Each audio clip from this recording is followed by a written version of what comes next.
Hello મિત્રો, કેમ છો સૌ? મજામાં ને?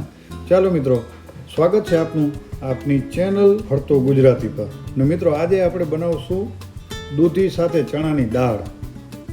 બહુ સારું કોમ્બિનેશન છે અને બહુ સરસ ટેસ્ટ પણ આવે એનો. તો જો આપણે ચણાની દાળને 4 થી 5 વખત ધોઈ અને પહેલાં 2 કલાક માટે પલાળી દીધી હતી. હવે આપણે એને બોઇલ કરશું દૂધી સાથે. ને દૂધી પણ આપણે મોટા મોટા ટુકડા કર્યા છે. ગળી જશે એટલે બહુ સરસ લાગશે. હવે એની સાથે આપણે આખા મસાલા નાખી દઈએ છીએ. કોકમ છે, લાલ મરચું છે, આખું 2 લવિંગ છે અને એક તજનો ટુકડો. અને એની સાથે થોડુંક લાલ મરચું આપણે ઉમેરશું અને થોડી હળદર પણ આની સાથે આપણે ઉમેરી દઈશું જેથી કલર સારો આવે. એની સાથે તેલ ઉમેરશું. તેલ ઉમેરીને હવે આપણે આને બોઇલ કરવા માટે મૂકી દઈશું. આને આપણે 2 વિસલ વગાડશું કુકરમાં, ત્યાં સુધી બોઇલ થવા દેશું. હવે આપણે આની અંદર 2 ટેબલ સ્પૂન તેલ લીધું છે. તો હવે આપણે વઘાર કરશું. સૌથી પહેલાં અડધી ચમચી આપણે રાઈ ઉમેરશું એમાં. હવે રાઈ જ્યારે તતડી જાય, તતડો થઈ જાય એટલે આપણે જીરું નાખશું. ચાલો, રાઈ આવી ગઈ છે આપણી. હવે આપણે આની અંદર અડધી ચમચી જીરું ઉમેરી દઈએ. ત્યારબાદ આપણે એમાં હિંગ ઉમેરશું. થોડી હિંગ ઉમેરી દઈએ. એની સાથે આપણે લસણ ઉમેરીશું. મરચાં પણ ઉમેરી દઈશું સાથે.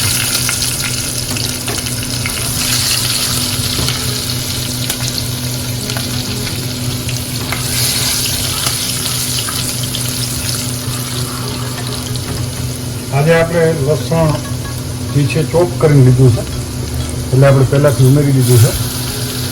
હવે આપણે એમાં કાંદા ઉમેરી દઈશું. કારણ કે આમ તો ઘણી વખત હું લસણની પેસ્ટ યુઝ કરતો હોઉં. કાંદા ઉમેરી દીધા છે આપણે. હવે કાંદા એનો કલર બતાવે એટલે આપણે એની અંદર ટમેટા ઉમેરીશું. આપણે બહુ ફ્રાય નથી કરવા કાંદાને, બહુ આપણે કલર ચેન્જ નથી કરવો. થોડો કલર ચેન્જ થઈ જાય દાળનો એમાં ટમેટા ઉમેરી દઈશું. હવે આ સ્ટેજ ઉપર આપણે ટમેટા ઉમેરી દઈશું.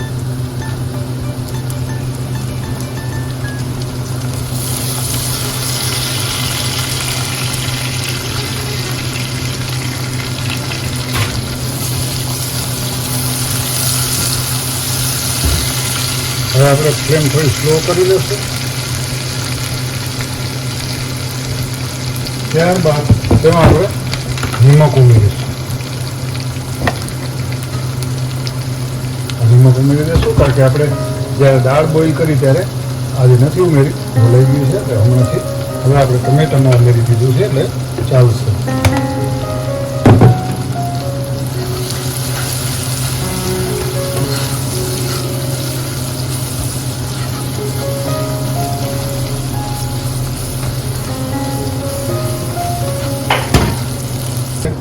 હવે ટમેટા પણ એકદમ ગળી ગયા છે. તો હવે આપણે એની અંદર મસાલો ઉમેરી દઈશું. મિત્રો, આપણે 1 ચમચી આ કાશ્મીરી લાલ મરચું નાખશું. ઉમેર્યું છે કાશ્મીરી લાલ મરચું. ત્યારબાદ આપણે 1 ચમચી ધાણા જીરું પાવડર,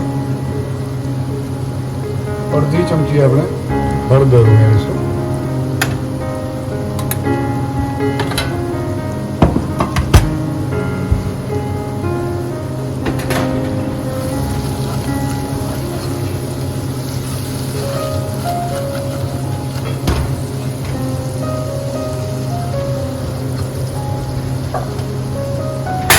થોડી વાર આપણે હવે મસાલાને પકડાવી લેશું.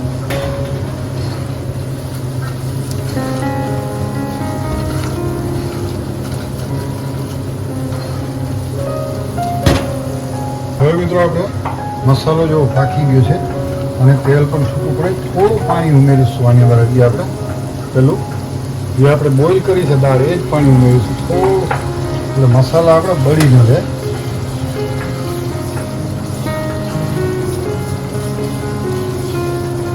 થોડી વાર આપણે એને ઢાંકણ લગાવીને બરાબર પાકવા દઈશું મસાલાને એકદમ.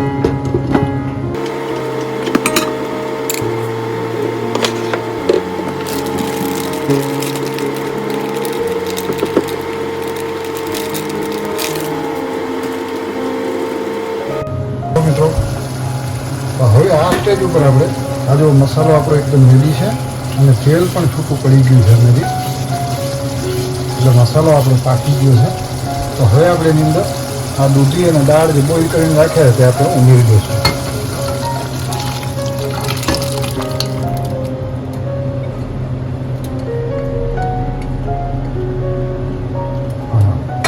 કેટલો સરસ કલર આવી ગયો છે.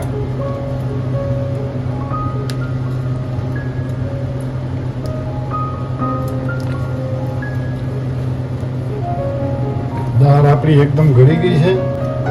હવે આપણે એને ઢાંકણ લગાવી અને પકાવશું 10 મિનિટ માટે. સ્લો ફ્લેમમાં 10 મિનિટ માટે હવે આપણે એને પકાવશું. હવે આ સ્ટેજ ઉપર આપણે આમાં મેથી ઉમેરી દઈશું. અને મેથી તો મારી બહુ ફેવરિટ છે. તમને ખ્યાલ છે મારી લગભગ જે રેસીપી છે દાળ કે શાક કે ગમે એની અંદર આપણે મેથી તો હોય જ છે. અને મેથી મારી બહુ ફેવરિટ છે. પણ જેને ના પસંદ હોય તે સ્કીપ પણ કરી શકે. મેથી નાખવું એ ફરજિયાત નથી, પણ ટેસ્ટ બદલી જતો. મેથીથી બહુ સારો ટેસ્ટ આવે છે. પણ જેમને પસંદ હોય તેમને, જેને પસંદ ન હોય તે લોકો મેથી ન નાખે ન ઉમેરે તો પણ ચાલે. જો હવે આપણે આ સ્ટેજ ઉપર રેડી છે. દાળ એકદમ ગળી ગઈ છે. હવે આપણે આની અંદર કોથમીર ઉમેરી દઈશું.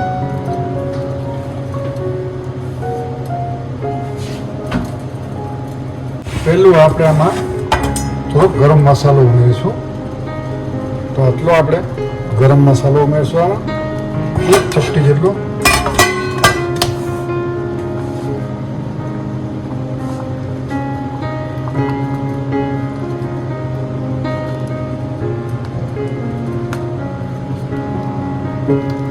હવે મિત્રો આપણે આની અંદર કોથમીર ઉમેરી દઈશું.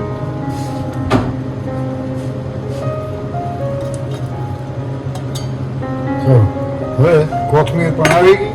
આપણો દાળ અને દૂધી, હવે આપણે આને દાળ કહીએ કે દૂધી ને દાળનું શાક કહીએ, જે કહી દઈએ. હજી થોડી કન્સિસ્ટન્સી આપણે કદાચ એમ થાય કે શાક જેવું કરવું છે તો આપણે થોડી વાર હજી આને પકાવવું પડે. ને જો દાળ ખાવી હોય તમારે તો તમે આ રીતે અત્યારે કન્સિસ્ટન્સી બરાબર છે. અને આ તમે રાઈસ સાથે તો બહુ મજા આવશે. તો ચાલો મિત્રો, અને બીજી વસ્તુ મિત્રો, જો આપણી ચેનલ ફરતો ગુજરાતી જો સબસ્ક્રાઈબ ન કરી હોય તો સબસ્ક્રાઈબ કરી નાખજો, જેથી બીજો વિડીયો બનાવું, બીજી કોઈ પણ રેસીપી બનાવું એટલે જલ્દીથી તમને તે વિડીયો જોવા મળે. તો મિત્રો ભૂલતા નહીં, લાઈક શેર અને સબસ્ક્રાઈબ કરી દેજો. તો ચાલો મિત્રો, ફરી મળીશું, જલ્દી મળીશું. Bye bye.